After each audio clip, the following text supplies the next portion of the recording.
Hello नमस्कार साथी दोस्तों, कैसे हो सभी दोस्तों। आज अपने करने वाले हैं मानव पाचन तंत्र। ये अपना चल रहा था आरबीसी क्लास 12 जीव विज्ञान का, और इसमें आज जानेंगे कि पाचन तंत्र की क्रियाविधि किस प्रकार की होती है। तो आप सभी का नाना क्लासेस के यूट्यूब चैनल पर हार्दिक अभिनंदन और स्वागत है। तो चलिए स्टार्ट करते हैं मानव तंत्र की क्रियाविधि। दोस्तों अपनी टेस्ट सीरीज भी चल रही है साइंस मैथ के लिए, मुख्य परीक्षा के लिए, और इसको ज्वाइन करने के लिए आप नाना क्लासेस की ऐप पर जाकर इसको ज्वाइन कर सकते हो। बहुत ही शानदार तरीके से इसमें टोटल 15 टेस्ट है, 12 टॉपिक वाइज है, 2 रिवीजन टेस्ट मिलेंगे आपको और 1 मेजर टेस्ट मिलेगा। बहुत ही शानदार तरीके से बनाई गई है। टोटल 150 प्रश्न है और साइंस मैथ के 70% है। इसके अलावा 80% जो आपका जीके का वेटेज वगैरह है वो इसमें रहने वाला है। तो इसको ज्वाइन करने के लिए आप नाना क्लासेस की ऐप को ज्वाइन कर सकते हो, वहाँ से आपको ये मिल जाएगी। तो देखिए आज का चैप्टर अपने करेंगे मानव के पाचक पाचन तंत्र की क्रियाविधि।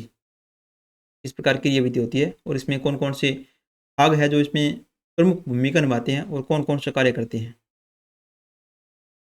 चलिए इसमें देखिए,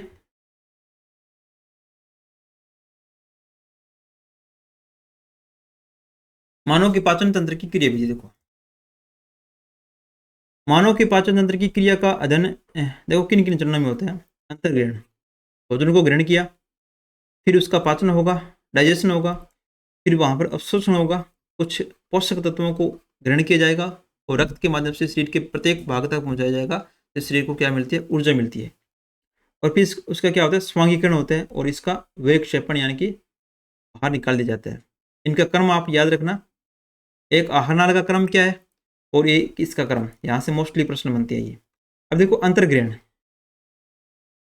किसी भी जीव व मानव द्वारा भोजन को ग्रहण करने की क्रिया को क्या कह दिया, अंतर्ग्रहण कह दिया।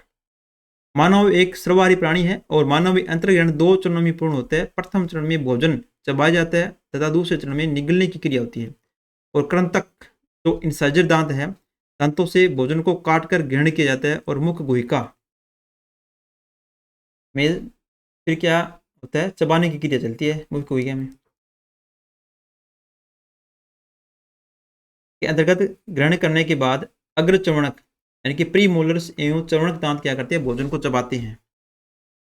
और फिर दंत एवं पेशिया द्वारा जीवा की सामूहिक क्रिया द्वारा भोजन को मुख गुहिका में चबाया जाता है और जीवा की सहायता से भोजन को मुख गुहिका में घुमाया जाता है तथा लार के साथ मिलाकर उसे अर्ध ठोस गोले में बदलकर यानी कि जिसे क्या कहते हैं, बोल स्वरूप। यानी कि जब हमारे भोजन मुख गुहिका में होता है वहाँ पर चबाने की क्रिया चलती है, जिसमें कौन कौन से लार से एंजाइम भी आते हैं, जीवा भी साथ निभाती है।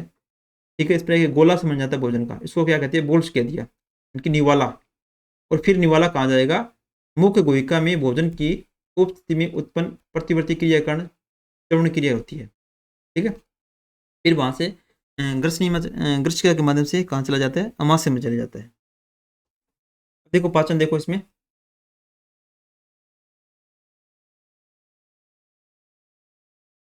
पाचन, मुख्य गुहिका में पाचन। देखो मुख्य गुहिका में भोजन में लार मिलाया जाता है और लार ग्रंथियों द्वारा लार का स्राव किया जाता है। लार का पीएच कितना होता है, 6.8, यानी कि क्या होता है, अम्लीय होता है, हल्का अम्लीय होता है। और लार में उपस्थित एमिलेज या क्या बोल दिया, टाइलिन है। एमिलेज या अल्फा एमिलेज या टाइलिन क्या करता है, कार्बोहाइड्रेट का पाचन करता है। तो याद रखना, सर्वप्रथम जो पाचन की क्रिया कहाँ से प्रारंभ होती है, मुख्य गुहिका से प्रारंभ होती है। और पाचन किसका होता है, कार्बोहाइड्रेट का। कौन करता है, कौन सा एंजाइम है, टाइलिन। टाइलिन टाइलिन बोला जाता है, या इसको कह दिया एमिलेज कह दिया। और भोजन में उपस्थित स्टार्च अणुओं का जल अपघटन माल्टोज एवं अल्फा स्मिथ डेक्स्ट्रिन द्वारा होता है। और भोजन में उपस्थित अम्ल को उदासीन करने का कार्य लार में उपस्थित बाइकार्बोनेट आयन करते हैं। और मुख्य गुहिका में भोजन बहुत कम समय तक रह पाता है और इसलिए स्टार्च के आंशिक भाग का ही पाचन इसमें होता है। उनकी स्टार्च या कार्बोहाइड्रेट है उसका आंशिक जो पाचन होता है कहाँ होता है, मुख्य गुहिका में होता है। इसमें स्टार्च जो होते हैं पॉलीसेकेराइड क्या करते हैं, एमिलेज एंजाइम की स्थिति में इसको क्या बोलते हैं, माल्टोस या डेक्स्ट्रिन में चेंज करते हैं। माल्टोस या डेक्स्ट्रिन में चेंज करते हैं। और डेक्स्ट्रिन में 3 से 9 ग्लूकोज अणु होते हैं। इसमें कितने, 3 से 9 ग्लूकोज के क्या होते हैं, अणु होते हैं। अब देखिए उसके बाद आता है अमाशय में। अमाशय में भोजन को क्रमाकुचन तरंगों द्वारा मथा जाता है और इसमें जठरी रस मिलाए जाते हैं। जठर ग्रंथियां जो होती है उसके द्वारा जठर रस स्रावित होता है। और अमाशय में भोजन लगभग कितने घंटे रहता है? 3 से 4 घंटे तक रहता है। यह मुख्यतः प्रोटीन का आंशिक पाचन करता है, पूर्ण रूप से पाचन नहीं होता। कार्बोहाइड्रेट का आंशिक पाचन मुख्य गुहिका में, और अमाशय का आंशिक पाचन कहाँ होता है? अमाशय में होता है। और अमाशय में छोटी आंत में जब जाता है ना भोजन, वहां से पूर्ण रूप से पाचन होता है। और जठरीय रस में अक्षयल, श्लेष्मा, पेप्सिनोजन एवं अल्प मात्रा में जठरीय लाइपोज होता है। और अक्षयल के कारण क्या करता है? जठरीय रस अत्यधिक अम्लीय, जिसका पीएच मान कितना होती है? 102 होता है। यह भोजन की पीएच कम कर देता है, और कम पीएच पर लारीय एमिलेज की क्रिया रुक जाती है। और हाइड्रोक्लोरिक अम्ल क्या करते हैं? भोजन में उपस्थित जीवाणु को नष्ट करता है, और यह भोजन के कठोर अवयवों को गलाने का भी कार्य करता है। पेप्सिनोजन निष्क्रिय रूप में होता है, और जिसमें एंजाइम की सक्रिया नहीं होती है, और हाइड्रोक्लोरिक अम्ल इसको सक्रिय रूप में बदलता है। इसमें यहाँ पर जो जठर ग्रंथियों द्वारा पेप्सिनोजन एंजाइम स्रावित होता है वो क्या होता है? निष्क्रिय रूप में होता है। और अक्षयल क्या करता है? पेप्सिनोजन को सक्रिय रूप में चेंज करके पेप्सिन में चेंज करता है। और फिर आगे चलकर पेप्सिन क्या करता है? प्रोटीन का पाचन करता है। सक्रिय पेप्सिन प्रोटीनों को प्रोटियोस पेप्टोन में कुछ पॉलीपेप्टाइड में जल अपघटन कर देता है। तो आपको यहाँ से ये याद रखना है, अमाशय के अंदर प्रोटीन का पाचन कौन करता है? पेप्सिन करता है। ठीक है, पेप्सिनोजन नहीं करता, याद रखना, पेप्सिन करता है। क्योंकि पेप्सिनोजन क्या होता है? निष्क्रिय रूप में होता है। तिल की सहायता से ही इसको क्या करता है? सक्रिय रूप में बदल जाता है। और उसके बाद देखो क्या होता है, अमाशय में यह पेप्सिन प्रोटीन पचाने वाला प्रमुख एंजाइम है, और मानव में दुग्ध को संवेदित करने वाला एंजाइम रेनिन अनुपस्थित होता है। और जठरीय लाइपेज वसा के पाचन के लिए एक कमजोर एंजाइम होता है। देखिए यहाँ से केवल इतना याद रखना है, लाइपेज क्या करता है? वसा का पाचन करता है। हालांकि एक कमजोर एंजाइम है, और करता किसका है? वसा का पाचन करता है। यह वसा का बहुत कम पाचन कर पाता है, और यह ट्राई ब्यूटेराइन मक्खन में उपस्थित एंजाइम कौन सा? मक्खन में उपस्थित एंजाइम कौन सा होता है? ट्राइब्यूटेराइन मक्खन में उपस्थित वसा होती है। ये वो वसा अम्लों में पचा देता है, और अमाशय में पाचन के बाद भोजन पतली लेई के समान पदार्थ काई में परिवर्तित होता है। ठीक है, तो भोजन होता है पतली लेई के रूप में कायम के रूप में क्या होते हैं? परिवर्तित हो जाते हैं। दुग्ध वसा प्लस जठर एमाइलेज मिलकर क्या बनाती है? वस्य अम्ल और ग्लिसरॉल का निर्माण करती है। अक्षयल एक तीव्र अम्ल है, परंतु फिर भी यह अमाशय की भित्ति को अपगड़ित या क्षति नहीं पहुंचाता है, क्योंकि अमाशय की आंतरिक भित्ति जो होती है श्लेष्मा का मोटा आवरण या पाया जाता है, जिसमें भेदकर अक्षयल भीतर की कोशिकाओं तक नहीं पहुंच पाता है, क्योंकि इसमें श्लेष्मा पाया जाता है इसकी भित्ति पर अमाशय की। इसकी वजह से क्या होता है? अक्षयल इसको अमाशय को शुद्ध टच नहीं कर पाता है, जिसकी वजह से इसको क्षति नहीं पहुंचाता है।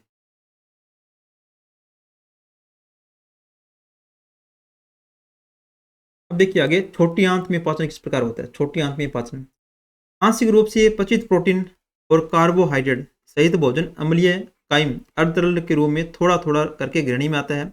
और ग्रहणी में क्या होते हैं? ब्रूनर की ग्रंथियां होती है। एंजाइम्स रहित क्षारीय तरल एवं श्लेष्मात्मक मात्रा में स्रावित करती है, और यह क्षारीय तरल ग्रहणी की भित्ति की अम्लीय जठरीय रस से सुरक्षा करती है। ग्रहणी के अंदर अग्नाशी रस एवं पीत रस भी आते हैं, और अग्नाशी रस एवं पीत रस में उपस्थित बाइकार्बोनेट कायम को उदासीन कर इसकी अम्लता को क्या कर देते हैं? कम कर देते हैं। और आंतररस में अत्यधिक मात्रा में जल एवं जल अपघट्य होते हैं। इसमें पाचक एंजाइम लगभग अनुपस्थित होते हैं, और हल्का क्षारीय की वैल्यू पीएच 7.5 से 8 तरल होता है। आंतर ग्रंथियों की एंटेरोसाइट कोशिकाओं द्वारा उत्पन्न पाचक एंजाइम पाचन की क्रिया में पूर्ण करते हैं, और पाचक का अधिकांश कार्य जो होता है ग्रहणी में ही पूर्ण हो जाता है। पाचन का सबसे ज्यादा कार्य किसमें पूर्ण हो जाता है? ड्यूडेनम भाग में, यानी कि छोटी आंत की ग्रहणी भाग में हो जाता है। जबकि आंतर के शेष भाग में अवशोषण की क्रिया होती है। इसके लिए आंतर में लगभग 4 से 5 घंटे तक भोजन बने रहते हैं अवशोषण की क्रिया के लिए। अब देखिए इसमें पीत लवण, पीत अम्ल व सोडियम पोटेशियम के जो लवण होती है पीत लवण तथा लेचिथिन अवस्था के पाइसीकरण में महत्वपूर्ण होते हैं। ये प्राकृतिक अपमार्जक के समान कार्य करते हैं। जो लेचिथिन अवस्था के पाइसीकरण के लेचिन जो होते हैं, लेचिथिन याद रखना, ये पाइसीकरण में महत्वपूर्ण भूमिका निभाते हैं। ये प्राकृतिक जो अपमार्जक है के समान कार्य करते हैं। पीत लवण व लेसिथिन अणुओं का एक भाग ध्रुवीय तथा दूसरा भाग क्या होता है, अध्रुवीय होता है। अध्रुवीय भाग वसा गोलिकाओं की सतह में घुल जाता है तथा ध्रुवीय भाग भोजन में उपस्थित जल में विलय रहता है। इस क्रिया के कारण वसा गोलिकाओं का पृष्ठ तनाव कम हो जाता है और फलस्वरूप बड़ी वसा गोलिका छोटे आकार की वसा में बदल जाता है। इसका मतलब ये हो गया, लेसिथिन क्या करता है, वसा का पाशीकरण करता है, इनके छोटे छोटे भागों में डिवाइडेशन कर देता है। वसा छोटी बूंदों में टूट जाती है और इसके पाशीकरण कहते हैं। तो क्या कह दिया, पाशीकरण कह दिया। वो पाशीकृत वसा व एंजाइम तेजी से क्रिया करते हैं। वसा प्लस पीत पाशीकरण क्या बना दिया, पाशीकृत वसा। तो अग्नाशयी रस में प्रोटीन पाचक एंजाइम ट्रिप्सिन होता है, याद रखना। अब देखो ट्रिप्सिन एंजाइम कहाँ से आता है, ये आता है अग्नाशय से। तो इसका कार्य क्या है, प्रोटीन का पाचन करना। इसके अलावा पेप्सिन भी जो अमाशय से आता है वो क्या करता है, प्रोटीन का पाचन करता है। और ट्रिप्सिन भी क्या करता है, प्रोटीन का पाचन करता है। और काइमोट्रिप्सिन है, कार्बोक्सी पेप्टिड्स है, एलेस्टेस आदि होते हैं, ये निष्क्रिय रूप में स्रावित होते हैं। सबसे पहले एंटेरोकाइनेज आंतर में उत्पन्न एंजाइम की सहायता से निष्क्रिय जो ट्रिप्सिनोजन है उसको क्या करते हैं, सक्रिय करते हैं। याद रखना, ट्रिप्सिनोजन को सक्रिय कौन करता है, एंटेरोकाइनेज करता है। सक्रिय करके किस में बदलता है, ट्रिप्सिन में बदलता है। किसमें बदलेगा, ट्रिप्सिन में। सक्रियण के पश्चात विभिन्न एंजाइम निम्नानुसार पाचन क्रिया में भाग लेते हैं। जैसे ट्रिप्सिनोजन है, निष्क्रिय होता है, एंटेरोकाइनेसिस क्या करता है, ट्रिप्सिन में बदलता है, सक्रिय कर देता है। फिर काइमोट्रिप्सिनोजन है, प्रोकार्बोक्सी पेप्टिडेस है और प्रोइलेस्टेस है, निष्क्रिय रूप में इसको क्या करते हैं, ट्रिप्सिन। ट्रिप्सिन क्या करेगा, काइमोट्रिप्सिन कार्बोक्सी पेप्टिस और इलेस्टेस में सक्रिय रूप में चेंज कर देता है। फिर ये पाचन की क्रिया में महत्वपूर्ण भूमिका निभाते हैं। यहाँ से आपको केवल याद रखना, ट्रिप्सिन क्या करेगा, प्रोटीन का पाचन करेगा। ये तो प्रोटीन का पाचन करेगा। और ट्रिप्सिनोजन को सक्रिय कौन करता है, एंटेरोकाइनेज करता है। एंटेरोकाइनेज सक्रिय करके ट्रिप्सिन में बदलता है और ट्रिप्सिन क्या करता है, प्रोटीन का पाचन करता है। अग्नाशय रस है एक प्रकार का ये।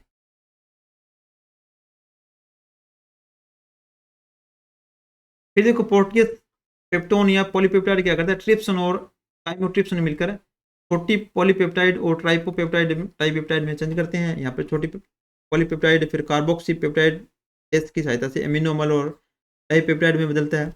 और लेस्टेस की सहायता से भोजन में उपस्थित इलास्टिन तंतुओं का पाचन होता है। और अग्नाशयी एमाइलेज द्वारा स्टार्च, ग्लाइकोजन एवं अन्य कार्बोहाइड्रेट अणु जल अपघटित होकर माल्टोज व ओलिगोसेग्राइड में परिवर्तित हो जाते हैं। और ये शक्तिशाली एंजाइम है जो ग्रहणी में उपस्थित स्टार्च को लगभग आधे घंटे में पचा देते हैं। एक एमिलेज, एमिलेज का कार्य क्या है, स्टार्च का पाचन करना, याद रखना। अग्नाशयी रस में लाइपेज एंजाइम काफी मात्रा में होता है और भोजन में उपस्थित सभी ट्राइग्लिसराइड को कुछ ही मिनट में क्या करता है, पचा देता है। ये सबसे शक्तिशाली होता है बस ये स्टार्च को पाचन करने में, एमिलेज जो होता है। पाचकृत वसा ट्राइग्लिसराइड लाइपेज क्या करते हैं, वसा अम्ल व 2 मोनोग्लिसराइड में चेंज कर देता है। कोलेस्टर एस्टर हाइड्रोलेज फॉस्फोलेज क्रमशः कोलेस्ट्रॉल एस्टर व फॉस्फोलिपिड का जल अपकरण कर इनमें से वसा अम्लों को पृथक कर देते हैं। और राइबोन्यूक्लियस एवं डीऑक्सी राइबोन्यूक्लियस क्रमशः आरएनए एवं डीएनए का जल अपघटित एवं न्यूक्लियोटाइड में बदल देते हैं।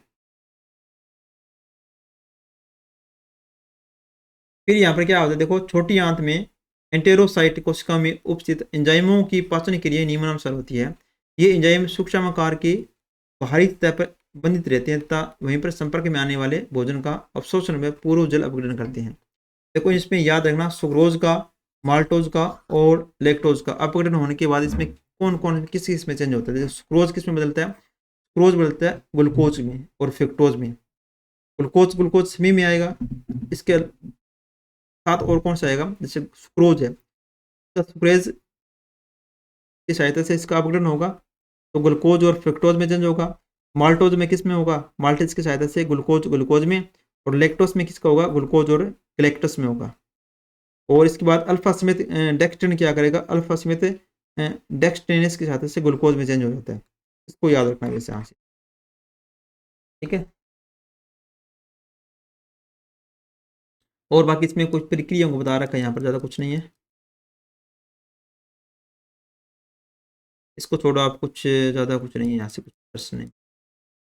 अब देखिए पचित भोजन का अवशोषण किस प्रकार होगा, ये याद रखना। अवशोषण किस प्रकार क्रिया होती है, छोटी आंत में। पचित भोजन जैसे खाद्य पदार्थ है, विटामिन है, लवण है, जल है, आंतरिक उपकला कोशिकाओं के माध्यम से रुधिर एवं लसिका में स्थानांतरण को अवशोषण कहते हैं। अधिकांश पदार्थों का अवशोषण जो है क्षुद्रांतरी में होता है। ठीक है।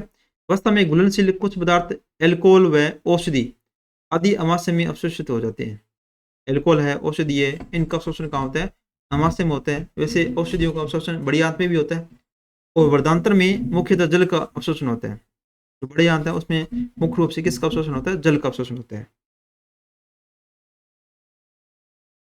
और अनेक वलनों, लाखों रसाकुरों एवं सूक्ष्म कुरों की उपस्थिति से शुद्धांतर श्लेष्मा की अवशोषणकारी सतह का क्षेत्रफल क्या होता है? लगभग 100 गुना बढ़ जाता है। और श्लेष्मिका की उपकला कोशिका में पाए जाने वाले सूक्ष्माकुर यानी कि जो माइक्रोविलाई है मिलकर क्या करते हैं? ब्रूस्ट बॉर्डर का निर्माण करती हैं। और प्रत्येक रसाकुर में विली में एक केंद्रीय लेशिका कोशिकाएं रुधिर कोशिकाएं होती है। और पाचन के अंतिम उत्पाद जो मुख्यतः अवशोषित होती है वे मोनोसेग्राइड है, ग्लूकोज है, ग्लैक्टोज है, फ्रुक्टोज है, एमिनोमल है। ठीक है। इसके अलावा मोनोग्लिसराइड वगैरह ये अमल होती है जो अवशोषण कर लिए जाते हैं। उनमें से मुख्य रूप से ये होती है। ग्लूकोज याद रखना, ग्लूकोज, ग्लैक्टेस, फ्रुक्टोज यानी कि मोनोसेग्राइड के रूप में ग्लूकोज है, ग्लैक्टोज ये फ्रुक्टोज हो गया, इसके अलावा एमिनोमल हो गया और मोनोग्लिसराइड ये अवश्य अमल होते हैं, अवशोषण जो करते हैं। अंतिम उत्पाद है ये।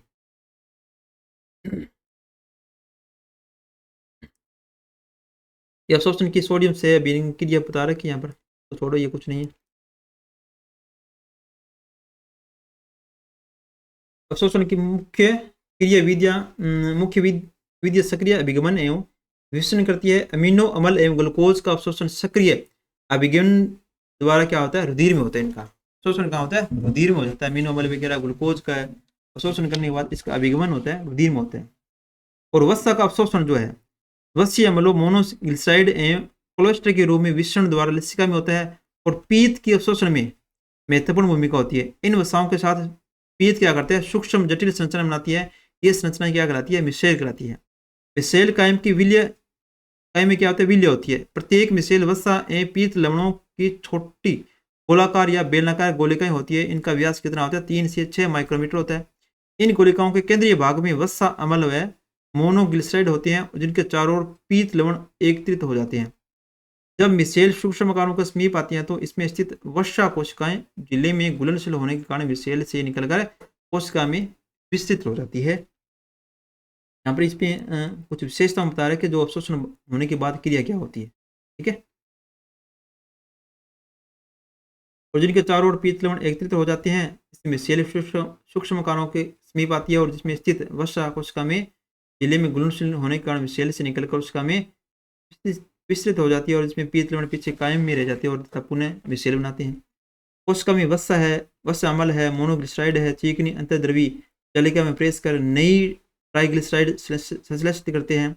इन ट्राइग्लिसराइड अणुओं को चारों ओर से प्रोटीन घेर लेती है। इस प्रकार लिपोप्रोटीन से बनी गोलिकाएं काइमोमाइक्रोन, इसका व्यास 0.1 से 3.5 माइक्रोमीटर कहलाती है। और काइमो माइक्रोन जो होते हैं कोशिका लेयन द्वारा बाहर निकलकर लेस्का कोशिका में चली जाती है। ये लेस्का तंत्र में होती हुई सीरा के रुधिर प्लाज्मा में पहुंच जाती है और प्लाज्मा में लिपोप्रोटीन लाइपेज की सहायता से इन्हें वसा अम्लों में मोनोग्लिसराइड में बदल दिया जाता है। विटामिन एवं लवण सक्रिय या निष्क्रिय विधि से अवशोषित हो जाते हैं और जल का अवशोषण केवल विषण द्वारा होता है। और वर्धांतर में जल व कुछ विटामिन के अवशोषित होते हैं। देखो यहाँ से इतनी सी राम कथा में ये क्वेश्चन बना है। देखो वर्धांतर में बड़ी आंत में जल का होता है और कुछ विटामिन जैसे विटामिन के का अवशोषण होता है। यहाँ से देखो ये प्रश्न बन सकता है कि वर्धांतर में निम्न में से किस विटामिन का अवशोषण होता है? तो विटामिन के का अवशोषण होता है, जल का और विटामिन के का। इस पूरी राम कथा में ये क्वेश्चन बन के आया। देखो क्योंकि अपने एक ही क्वेश्चन बना के चलने हैं, एक ही क्वेश्चन ही जब बनेगा तब अपने जाके पूरे 30 प्रश्न होने वाले हैं। सारे के सारे प्रश्न ऐसे नहीं है कि एक पेज में या एक चैप्टर में अपने को मिल जाए, इसके लिए काफ़ी मेहनत अपने करनी पड़ेगी, तब जाके अपने 30 के 30 पूरी कंप्लीट हो गए और 30 के 30 नंबर आने वाले हैं। अब देखिए स्वांगीकरण क्या होता है? अवशोषित खाद्य पदार्थ रुधिर द्वारा कोशिकाओं में पहुंच जाते हैं। जो अवशोषित किए हैं खाद्य पदार्थ वो रुधिर की सहायता से क्या होती है? प्रत्येक कोशिका तक पहुंच जाती है। ये स्वांगीकरण की क्रिया कहलाती है। देखो होती किस प्रकार, देखो इसमें और कोशिकाओं में ऊर्जा प्राप्ति हेतु इसका विघटन होता है। ऊर्जा एटीपी के रूप में संचित की जाती है। इस रूप में एटीपी के रूप में। और खाद्य पदार्थों की अतिरिक्त मात्रा ग्लाइकोजन व्यवस्था के रूप में संचित की जाती है। इन पदार्थों से शरीर के लिए आवश्यक नए पदार्थ जैसे प्रोटीन है, कार्बोहाइड्रेट है, वसा है आदि का भी क्या होता है, संश्लेषण होता है। यकृत इन क्रियाओं में महत्वपूर्ण भूमिका निभाता है। इस प्रकार इन क्रियाओं का क्या होता है, अवशोषण होता है। अब देखिए इसमें वही क्षपण किस प्रकार होता है। भोजन का अपचित जो पचा नहीं है उस भाग को, शेष भाग को गुर्दांतर में जाता है, बड़ी आंत में जाता है और इसमें अनेक जीवाणु होते हैं जो अपचित शेष में उपस्थित सेलुलोज का विघटन करते हैं। गुर्दांतर की मुख्य कार्य क्या होता है, जल अवशोषण एवं मल बनाना होते हैं। और कोलन में अधिकांश जल का अवशोषण हो जाता है। कोलन भाग में अधिकांश अवशोषण होता है जल का। तकनीज भी अवशोषित होते हैं। शेष पचा अपचित भाग शेषमा मर्त उपकला है, कोशिकाएं हैं, मर्त जीवाणु हैं, पीत वर्णक, बिलिरुबिन आदि मिलकर क्या करते हैं, मल बनाते हैं। लगभग 24 घंटे में 1 या 2 बार मल विसर्जित किया जाता है। जब मल को मलाशय में गला जाता है तो तब मलाशय की भित्ति संकुचित होने पर मल का दबाव बढ़ जाता है। दबाव बढ़ने पर अवरोधनी खुलती है तथा उदर द्वारा मल क्या है, शरीर से बाहर निकल दिया जाता है और मल विसर्जन तंत्र द्वारा नियंत्रित होता है। और यह मल से परिपूर्ण वर्धांतर के निचले भाग के उद्दीपन से उत्पन्न प्रतिवर्त अनुक्रिया रिफ्लेक्स होती है। यह तभी होता है जब मलाशय की भित्ति पर मल का दाब एक निश्चित सीमा तक लगभग 2 मिमी, ठीक है, हाइट मर्करी तक पहुंच जाता है। ठीक है, ये कुछ प्रक्रिया यहाँ पर कुछ ज़्यादा इंपॉर्टेंट क्वेश्चन नहीं है। ठीक है, चलिए ये अपना हो गया, इनकी पाचन की क्रिया होती है किस प्रकार होती है, ये अपना चैप्टर था यहाँ से। तो आज के लिए इतना ही, मिलते हैं नेक्स्ट वीडियो में। ठीक है, तो वीडियो आपको किस प्रकार लगा तो कमेंट जरूर करना। और साथ में अपने ऑब्जेक्टिव क्वेश्चन की भी क्लासें मिल रही है आपको, कि एक सप्ताह में 2 मिलेगी। और जैसे जैसे अपने ये क्लासें कंप्लीट हो जाएगी, पूरे चैप्टर वाइज अपने कर रहे हैं, उसके बाद ये अपनी लगातार ऑब्जेक्टिव क्वेश्चन मिलेंगी, ताकि आपके ऑब्जेक्टिव के माध्यम से आपको क्वेश्चनों को पता चलेगा कि क्वेश्चन का स्तर किस तरह रहता है और क्वेश्चन किस प्रकार आते हैं। तो आज के लिए इतना ही, मिलते हैं नेक्स्ट वीडियो में। धन्यवाद दोस्तों।